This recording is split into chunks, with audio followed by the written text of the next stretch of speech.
ಮೊದಲಿಗೆ ಧರ್ಮಸ್ಥಳದಲ್ಲಾಗ್ತಾ ಇರುವಂತಹ ಕೆಲವೊಂದಿಷ್ಟು ಬೆಳವಣಿಗೆ. ಮೊದಲಿಗೆ ಧರ್ಮಸ್ಥಳ ಗ್ರಾಮದಲ್ಲಿ ಸುತ್ತಮುತ್ತ ನೂರಾರು ಶವಗಳನ್ನು ಹೂತಿಟ್ಟಿದ್ದೀನಿ ಅಂತ ಹೇಳಿ ಅದೆಲ್ಲವೂ ಕೂಡ ಟೂಸ್ ಪಟಾಕಿ ಆಯಿತು.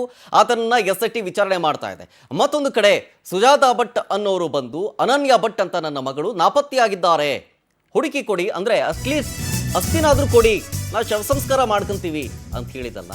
ಈ ಕೇಸ್ ಸಂಬಂಧ ಬಿಗ್ಗೆಸ್ಟ್ ಟ್ವಿಸ್ಟ್ ಸಿಗ್ತಾ ಇದೆ. ಫಸ್ಟು ಮಗಳಿಲ್ಲ ಅಂತ ಹೇಳಿದ್ರು ನೆನ್ನೆ ಯೂಟ್ಯೂಬಲ್ಲಿ, ಆಮೇಲೆ ಬಂದು ಉಲ್ಟಾ ಹೊಡೆದ್ರು. ಬಾಯಿ ಬಿಟ್ಟರೆ ಬರೀ ಸುಳ್ಳು ಹೇಳ್ತಾರೆ ಸುಜಾತಾ ಭಟ್ ಅಂತ ಹೇಳಿ ಇಡೀ ಪ್ರಪಂಚಕ್ಕೆ ಗೊತ್ತಾಗುತ್ತೆ. ಈಗ ಯೂಟ್ಯೂಬರ್ ಬಳಿ ಅನನ್ಯ ನನ್ನ ಮಗಳಲ್ಲ ಅಂತ ಹೇಳ್ತಾರೆ. ನೆಕ್ಸ್ಟ್ ಮಿನಿಟೇ ಮಾಧ್ಯಮದ ಎದುರು ಅನನ್ಯ ನನ್ನ ಮಗಳೇ ಅಂತ ಹೇಳ್ತಾರೆ. ಬರೀ ಸುಳ್ಳು ಸುಳ್ಳು ಸುಳ್ಳು ಸುಳ್ಳು, ಬಾಯಿ ಬಿಟ್ಟರೆ ಬರೀ ಸುಳ್ಳು.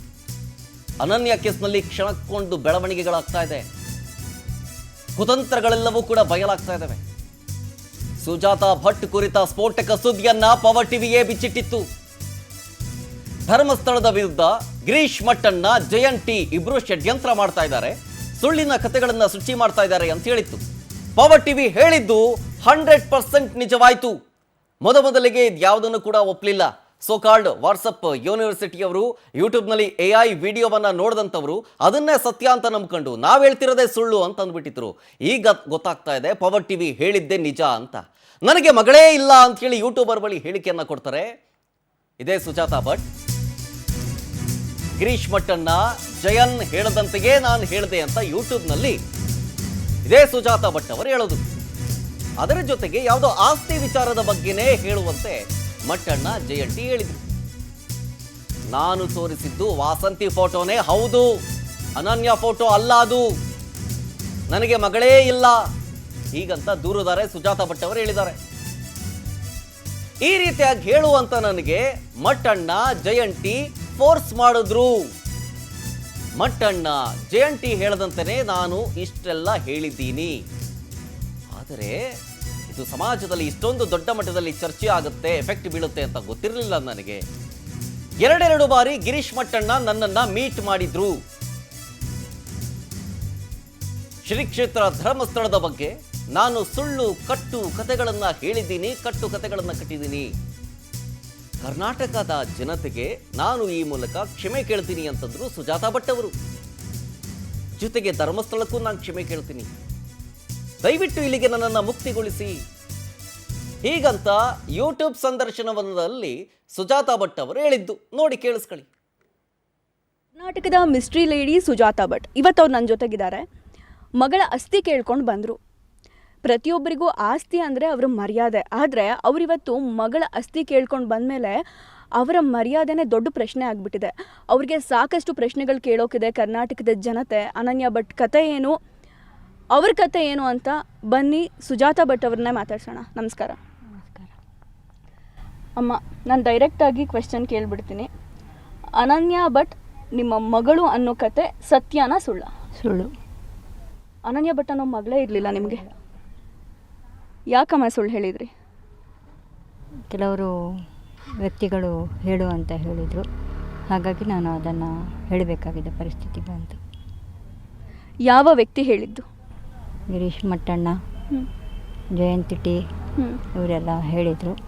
ಹಾಗಾಗಿ ನಾನು ಆ ಒಂದು ಇದನ್ನು ನಾನು ಆಸ್ತಿಯ ಇದಕ್ಕೋಸ್ಕರ ಈ ವಿಚಾರವನ್ನು ಹೇಳಿ ಅಂತ ಹೇಳಿದರು, ಅದಕ್ಕೆ ಹೇಳಿದ್ದೆ. ನಾನು ನೀವು ಆಟ ಆಡಿದ್ರಿ ಅಂತ ಅನಿಸ್ಲಿಲ್ವಾ? ನಾನು ಜನರ ಭಾವನೆಗಳ ಜೊತೆ ಆಟ ಆಡಲಿಲ್ಲ.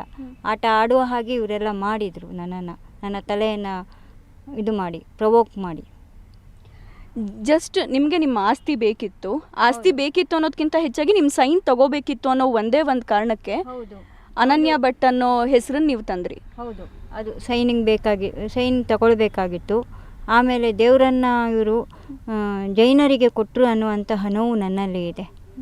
ಜೈನ ಸಂಪ್ರದಾಯಕ್ಕೆ ತೊಗೊಂಡು ಹೋಗಿ ಕೊಟ್ಟರು ಅನ್ನುವಂತಹ ನೋವು ನನ್ನಲ್ಲಿ ಇದೆ. ಧರ್ಮಸ್ಥಳ ಗ್ರಾಮದಲ್ಲಿ ನಾನು ಇದು ಮಾಡಿರೋದಷ್ಟೇ. ನಾನು ಧರ್ಮಸ್ಥಳ ಗ್ರಾಮ ಅಂತ ನಾನು ಮಾಡಿದ್ದೀನಿ.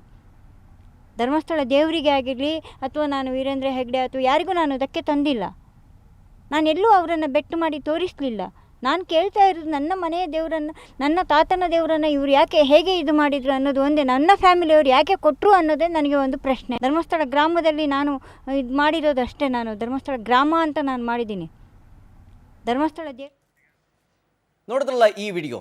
ಈ ವಿಡಿಯೋದಲ್ಲಿ ಸುಜಾತಾ ಭಟ್ ಅವರು ಅನನ್ಯ ನನ್ನ ಮಗಳೇ ಅಲ್ಲ, ಅದೆಲ್ಲ ಸುಳ್ಳು ಅಂತ ಹೇಳಿದ್ರಲ್ಲ, ಅದಾಗಿ ನೆಕ್ಸ್ಟ್ ಮಿನಿಟ್ ಸಡನ್ ಆಗಿ ಯೂಟರ್ನ್ ನೋಡಿತಾರೆ.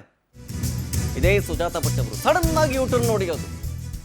ಯೂಟ್ಯೂಬ್ ಸಂದರ್ಶನದಲ್ಲಿ ನನಗೆ ಮಗಳೇ ಇಲ್ಲ ಅಂತ ಕೇಳ್ತಾರಲ್ವಾ ಆ ವಿಡಿಯೋದಲ್ಲಿ, ಅದಾಗಿ ಅರ್ಧ ಗಂಟೆ ಅಷ್ಟೇ ಆಗಿದ್ದು, 30 ನಿಮಿಷ ಆಗಿದ್ದಷ್ಟೇ. ಮಾಧ್ಯಮದವರ ಮುಂದೆ ಬೇರೆ ಸ್ಟೇಟ್ಮೆಂಟೇ ಕೊಡ್ತಾರೆ, ತಿರುಚಿ ಹೇಳಿಕೆಯನ್ನು ಕೊಡ್ತಾರೆ.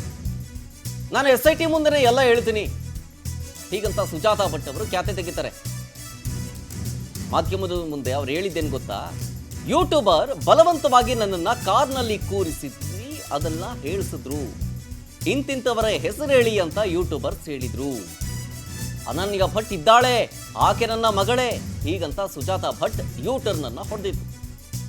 ಆದರೆ ನನ್ನ ಬಾಯಿಂದ ಸುಳ್ಳು ಹೇಳಿಸಿದ್ದಾರೆ ಅಂತ ಹೇಳಿಕೆಯನ್ನ ಕೊಟ್ಟಿದ್ರು ಸುಜಾತಾ. ಒಬ್ರು ಲಾಯರ್ ಇದ್ರಂತೆ, ಆ ಲಾಯರ್ ನನ್ನನ್ನು ಕರ್ಕೊಂಡೋಗಿ ಕಾರ್ನಲ್ಲಿ ಕೂರಿಸಿದ್ರು ಅಂತ ಹೇಳ್ತಾರೆ. ಫೋರ್ಸ್ ಮಾಡಿದ್ರು ನನಗೆ ಹಿಂಗೆ ಹೇಳಬೇಕು ಅಂತ.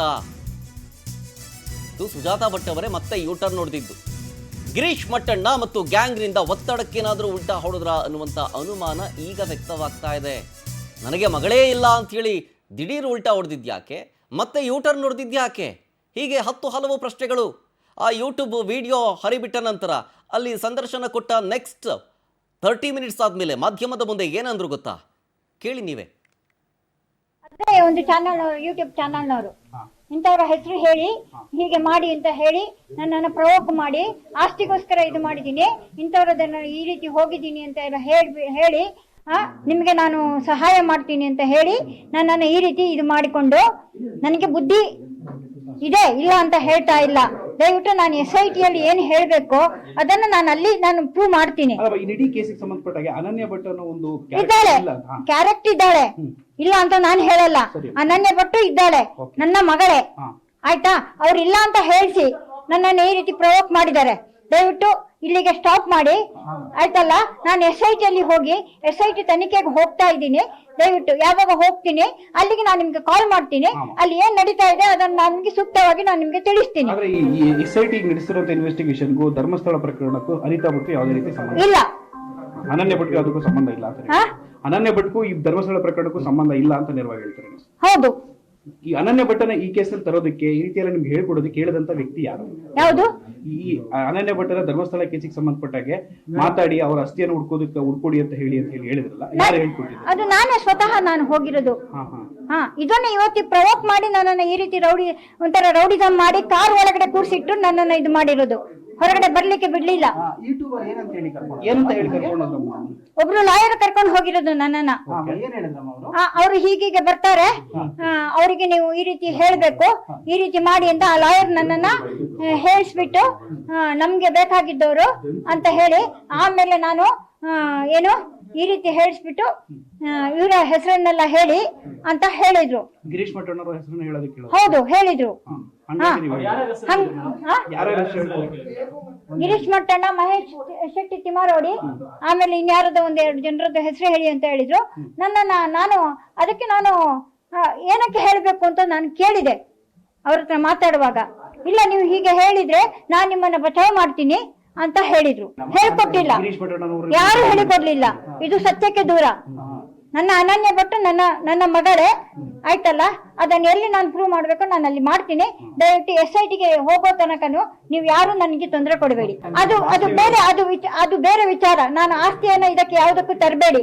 ಅವ್ರು ಯಾರೋ ಹೌದು ಆಸ್ತಿ ವಿವಾದ ಇದೆ ಅಂತ ಹೇಳಿದ್ರೆ ಅದು ಹೌದು, ಹಾಗಂತ ನಾನು ಆಸ್ತಿಗೋಸ್ಕರ ನಾನು ಇದು ಮಾಡಿಲ್ಲ.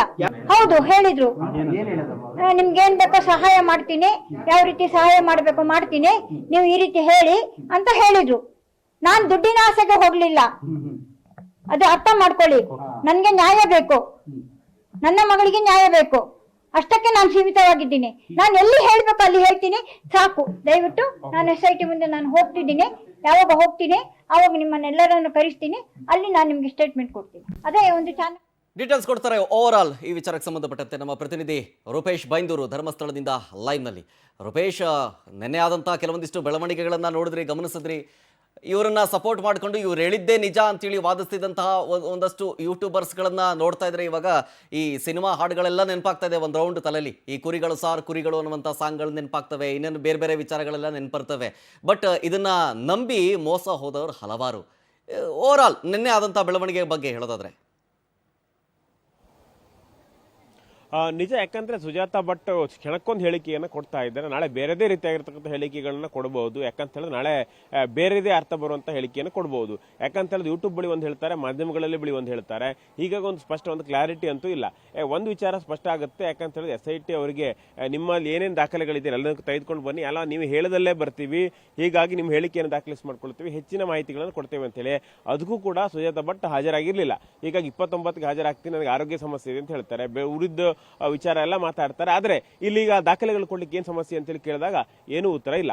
ಅದೇ ರೀತಿಯಾಗಿ ಇಲ್ಲಿ ಒಂದು ಕಡೆ ಧರ್ಮಸ್ಥಳದ ವಿರುದ್ಧ ಅಪಪ್ರಚಾರ ಮಾಡಿದ್ದೇನೆ, ನಾನು ಕ್ಷಮೆಯನ್ನ ಕೇಳ್ತೇನೆ, ಈ ಪ್ರಕರಣದಿಂದ ಮುಕ್ತಿ ಕೊಡಿ ಅಂತೇಳಿ, ಅಂದ್ರೆ ನಂಗೀಗ ಈ ಪ್ರಕರಣ ಹೊರಗೆ ಬಂದ್ರೆ ಸಾಕಾಯ್ತು ಅಂತೇಳಿ ಅನ್ಕೊಂತ ಇದ್ದಾರೆ. ಆದ್ರೆ ಮತ್ತೊಂದು ಕಡೆಯಲ್ಲಿ ಇಲ್ಲ, ನಾನು ಅನನ್ಯ ಭಟ್ ಮಗಳು ಹೌದು ಅಂತ ಹೇಳ್ತಾ ಇದ್ದಾರೆ. ಹೀಗಾಗಿ ಸಾಕಷ್ಟು ಕನ್ಫ್ಯೂಷನ್ ಇದೆ. ಹೀಗಾಗಿ ಸಾಮಾಜಿಕ ಜಾಲತಾಣಗಳಲ್ಲಿ ಮ್ಯಾಜಿಕ್ ಅಜ್ಜಿ ಅಂತೇಳಿ ವ್ಯಾಖ್ಯಾನ ಮಾಡ್ತಾ ಇದ್ದಾರೆ. ಏನ್ ಮ್ಯಾಜಿಕ್ ಅಜ್ಜಿ ಅಂತ ಹೇಳಿದ್ರೆ ಇಲ್ಲಿಗ ಒಂದು ಕ್ಷಣ ಆತರ ಮಗಳು ಹೌದು ಅಂತಾರೆ, ಇಲ್ಲ ಅಂತಾರೆ, ಬೇರೆ ಬೇರೆ ಹೇಳ್ಕೊಡ್ತಾರೆ. ಮ್ಯಾಜಿಕ್ ಮಾಡ್ತಾ ಇದ್ದಾರೆ, ಅಜ್ಜಿ ಕಥೆಗಳನ್ನ ಹೇಳ್ತಾ ಇದ್ದಾರೆ ಅಂತ ಹೇಳೋದ್ರ ಮೂಲಕವಾಗಿ ಸಾಮಾಜಿಕ ಜಾಲತಾಣಗಳು ದೊಡ್ಡ ಮಟ್ಟದ ಚರ್ಚೆಯನ್ನು ಹುಟ್ಟು ಹಾಕ್ತಾ ಇದ್ದಾರೆ. ಹೀಗೆ ಒಂದೊಂದು ಸ್ಪಷ್ಟ ಆಗುತ್ತೆ. ಯಾಕಂದ್ರೆ SIT ಬಳಿ ದಾಖಲೆಗಳನ್ನು ಕೊಡಿ ಅಂತ ಕೇಳ್ತಾ ಇದೆ. ಧರ್ಮಸ್ಥಳಕ್ಕೆ ಅಪಪ್ರಚಾರವನ್ನು ಮಾಡಿದ್ದು, ಧರ್ಮಸ್ಥಳ 2003ರಲ್ಲಿ ನನ್ನ ಮಗಳು MBBS ಓದ್ತಾ ಇದ್ದು ಸಂದರ್ಭ ಧರ್ಮಸ್ಥಳಕ್ಕೆ ಬಂದವಳೆ ಕಾಣೆಯಾದು ಅಂತ ಹೇಳ್ಬಿಡ್ತಾರೆ. ಹೀಗಾಗಿ ಹೇಳೋದ್ರ ಮೂಲಕವಾಗಿ ಇಲ್ಲಿ ಒಂದಿಷ್ಟು ಷಡ್ಯಂತ್ರದ ಭಾಗವಾಗಿ ಸುಜಾತಾ ಭಟ್ ಕೆಲಸವನ್ನು ಮಾಡಿದ್ರು. ಷಡ್ಯಂತ್ರವನ್ನು ಮಾಡಿದ್ರು ಗಿರೀಶ್ ಮಟ್ಟಣ್ಣವರ್ ಜಯಂತಿ ಅಂತ ಹೇಳಿ ಆಕೆಯೇ ಹೇಳ್ಕೊಂಡಿರೋದ್ರಿಂದ ಅವ್ರ ವಿರುದ್ಧ ಕ್ರಮ ಆಗಬೇಕು ಅಂತೇಳಿ ಆಗ್ರಹಗಳು ದೊಡ್ಡ ಮಟ್ಟಕ್ಕೆ ಕೇಳಿ ಬರ್ತಾ ಇದೆ. ಹೀಗಾಗಿ ಎಲ್ಲೊಂದ್ ಕಡೆ ಕ್ರಮ ಆಗುತ್ತೆ ಅಂತ ಹೇಳಿದಾಗ ಅವರೆಲ್ಲರೂ ಕೂಡ ಮತ್ತೆ ಪುನಃ ಅಪ್ರೋಚ್ ಮಾಡಿರ್ತಾರೆ, ನಿಮಗೂ ಕೂಡ ಶಿಕ್ಷೆ ಆಗುತ್ತೆ. ಯಾಕಂತ ಹೇಳಿದ್ರೆ ನಾವು ಹೇಳ್ಕೊಟ್ಟಿದ್ದು ಒಂದು ವಿಚಾರ, ಹೇಳಿದ್ ನೀನ್ ಅಲ್ವಾ ಅಂತೇಳಿ ಹೇಳಿದಾಗ ಮತ್ತೆ ಪುನಃ ಆಕೆ ಯೂಟರ್ನ್ ಹೊಡೆದಿದ್ದಾರೆ ಅಂತ ಹೇಳಲಾಗ್ತಾ ಇದೆ.